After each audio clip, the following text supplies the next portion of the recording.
Bienvenidos al Enfoque Web. En esta nuestra primera entrevista tenemos a Carlos Garcés, presidente del GES de la Universidad de los Hemisferios. Ya, bueno, primero muchas gracias por ayudarnos con esta entrevista. No hay problema. Y bueno, como te comentaba, estamos viendo del tema del empleo joven, del desempleo. Entonces, ¿cuáles crees que son como las mayores dificultades que tienen los estudiantes, los recién graduados, para acceder al empleo? A ver, Barbie, yo te diría que tenemos varios problemas. No podríamos decir que existe uno principal, porque en realidad pertenece mucho al área laboral en el cual estás trabajando. También depende mucho de cuál es el mercado interno de tu país, incluso de en qué ciudad vives, ¿no? Muchas veces es fácil encontrar cierto tipo de trabajos en Quito, otro tipo de trabajos también en Guayaquil, otros en Cuenca, otros en ciudades un poco más pequeñas. En realidad es bastante relativo. Yo te diría que uno de los principales desafíos del joven estudiante recién graduado es justamente hacer valer su trabajo. ¿Por qué? Si es que nos ponemos a observar las cifras, en realidad hemos tenido un pequeño decrecimiento en los estudiantes universitarios que tiene el Sistema Nacional de Educación Superior, y sin embargo es muchísima gente. Estamos hablando de que en ciertas carreras, por poner algunos nombres, en derecho, en medicina, en administración de empresas, tú tienes un montón de chicos que están compitiendo exactamente por el mismo trabajo. Entonces, ¿qué sucede? Ingresa el mercado. El mercado empieza a definir cuáles son las pautas para poder contratar a una persona. Entonces, muchas veces esto hace que se precarice la situación laboral. Ya no puedes apuntar a salarios elevados. Simplemente puedes apuntar a trabajos mal remunerados, o que de alguna manera generan algún tipo de conflicto con tu vida personal. Entonces, si es que no tuviéramos, por ejemplo, regulación sobre salarios básicos, si no tuviéramos IES, si es que no tuviéramos una serie de facilidades sociales, probablemente sería una situación mucho más delicada.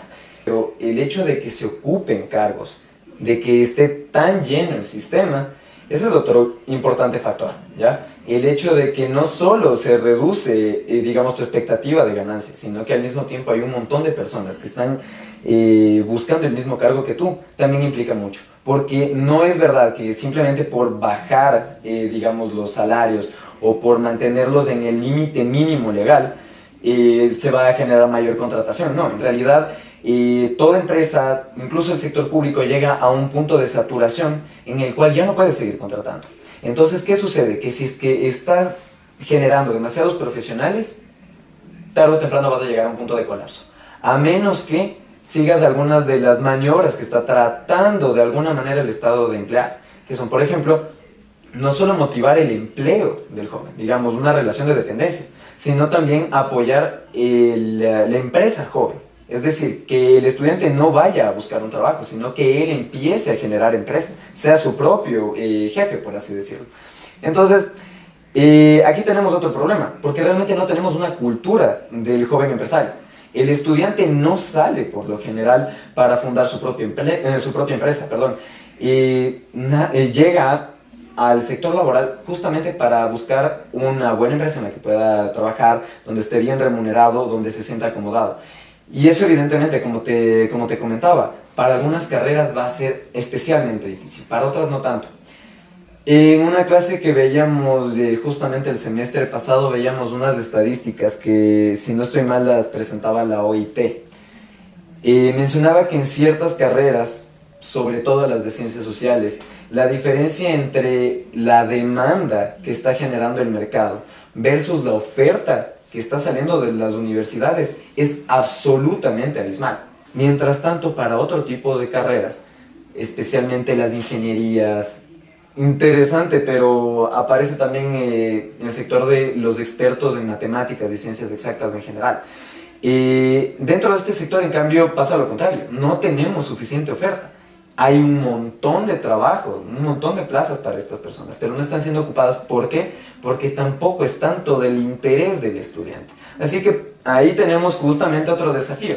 ¿Cómo hacemos para que el estudiante pueda diversificar su trabajo? ¿Ya? Que no nos especialicemos únicamente en las carreras tradicionales, que son justamente las que se están saturando, y empezar a ocupar otros espacios.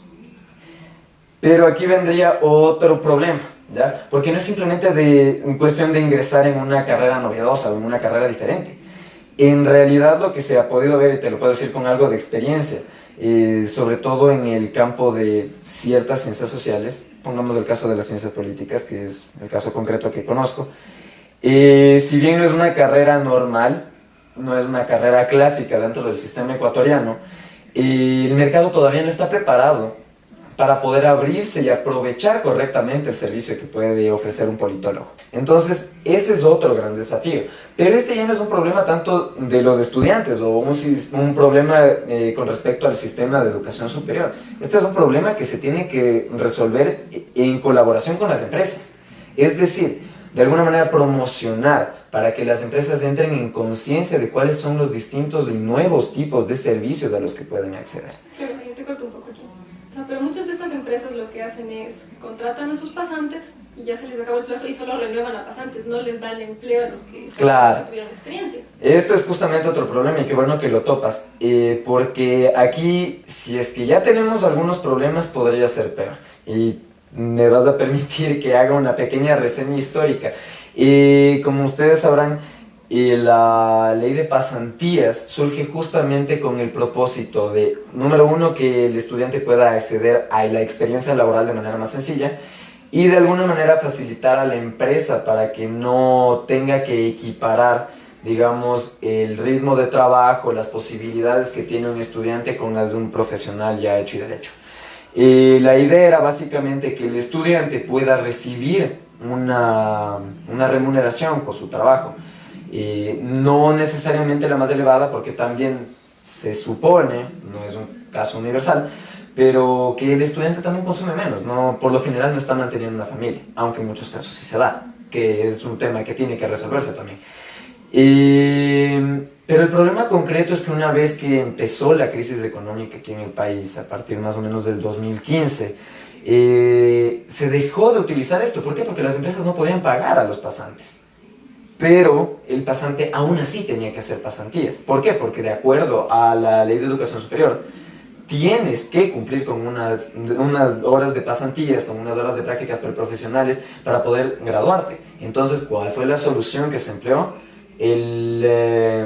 La figura de esto que llamamos justamente las prácticas preprofesionales. Esta figura no era apta, y repito, esto es muy importante que la gente lo sepa. Esta figura no estaba hecha para todas las carreras. Esto estaba hecho para los institutos técnicos superiores, que por la modalidad de estudio, por la manera en la que trabajan con los estudiantes, es muy diferente a las universidades. ¿Por qué? Porque se supone que la educación en un instituto técnico superior es mucho más práctica. Y eso implica que para que el estudiante pueda adquirir los conocimientos propios de la instrucción que está recibiendo, tiene que tener algún tipo de participación en el ámbito laboral, ejerciendo lo que está aprendiendo. Correcto.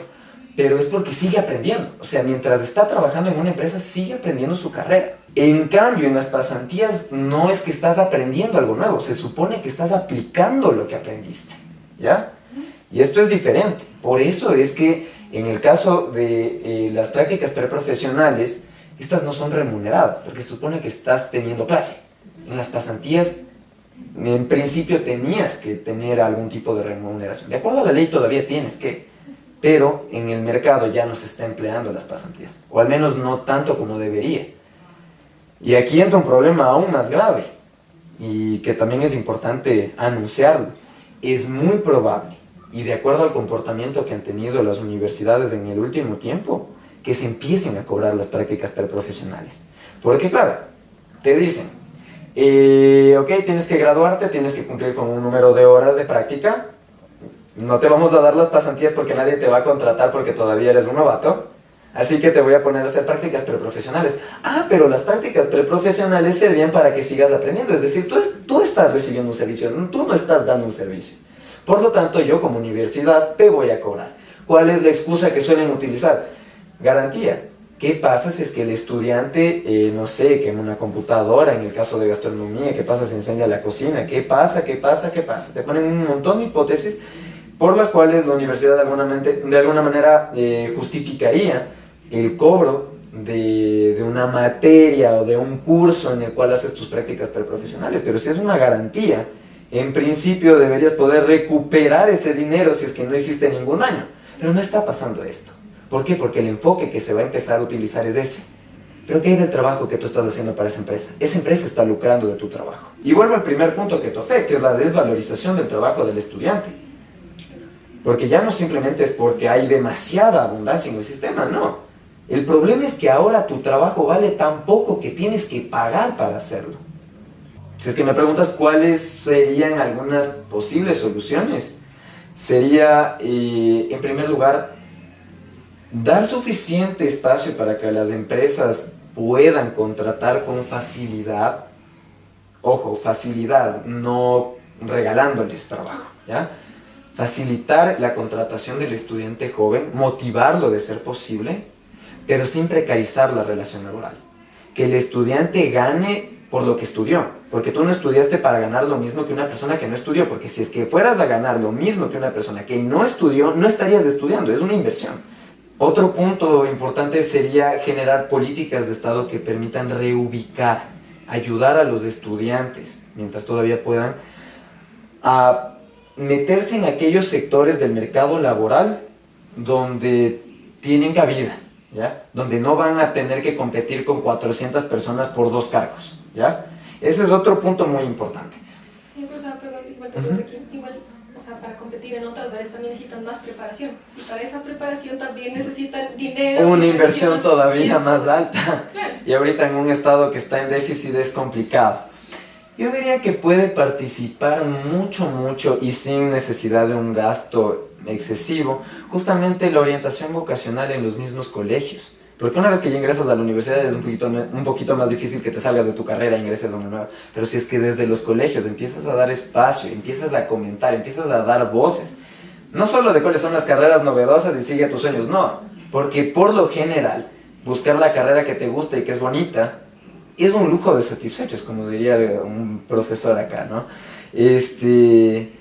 La triste realidad es que se ha desnaturalizado de alguna manera la universidad. La universidad no era un centro de capacitación. En ese caso, bueno, que el Estado haga más centros de capacitación, pero cambiar sistemáticamente el problema es más complicado, porque la gente también tiene entendido que tienes que tener un título universitario para valer algo, y que el título de un instituto técnico superior no vale lo mismo. Hemos generado una cultura de el servilismo. Buscamos a alguien más fuerte, un mecenas que patrocine nuestro desarrollo profesional. Y van a decirme muchos, no, pero es que necesitas experiencia. Bueno, yo quisiera preguntarles a esos doctos de la experiencia, ¿qué es más enriquecedor? El depender de una persona que ya tiene experiencia o hacerla por ti mismo. Entonces, también es debatible. Bueno, es verdad, es debatible, pero justamente porque es debatible hay que darle espacio a la discusión. Entonces, ese es otro punto. La motivación de la empresa, ya no tanto en el sentido de darle exenciones fiscales y cosas por el estilo, sino motivarles, decirles, señores, miren, tienen una gama de profesionales que estarían dispuestos a trabajar con ustedes, aunque ustedes no sepan cuáles son los beneficios concretos todavía que puede surgir de esta contratación. Justamente este es un elemento que debería rescatarse. Hacerles ver. Y ya no solo hablo de las empresas, hablemos incluso de la ciudadanía en general. ¿Qué tipo de servicios está empezando a generarse en su país? Aunque yo era igual, cuéntanos un poco más de tu experiencia con lo que has tenido con tus prácticas o si has tenido algún trabajo, cómo has manejado eso siendo estudiante y con las dificultades que tienes. Sí, bueno, a ver, una de las cosas que es complicado manejar es horarios. ¿Por qué? Porque realmente, o sea, no puedes tampoco exigirle a una empresa que te ponga el horario que a ti te dé la gana. Sobre todo cuando la mayoría de tus clases son en la mañana o cuando te piden la tarde, también tienes clases en la tarde. O sea, realmente es muy difícil empatar horarios, ¿ya? Muchas veces es difícil también poder dedicarle el tiempo suficiente a tu pasantía. Otro elemento que también suele ser un poquito complicado es cómo le insertas al estudiante allá. Por ejemplo, ¿qué pasa cuando tiene que atravesar largas distancias para poder llegar a su lugar de trabajo? Difícil.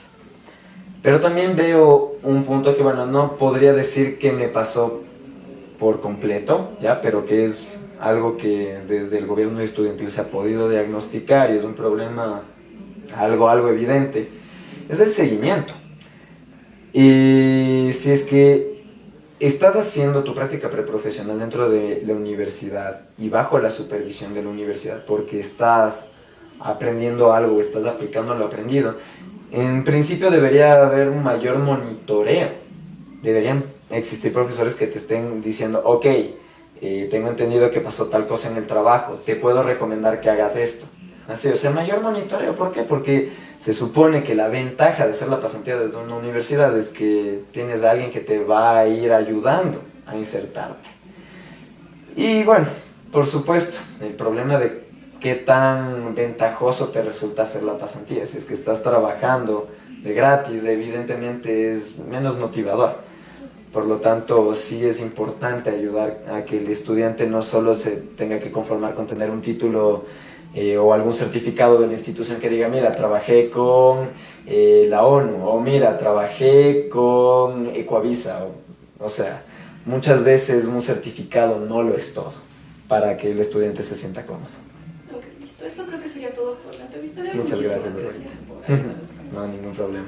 Para servir.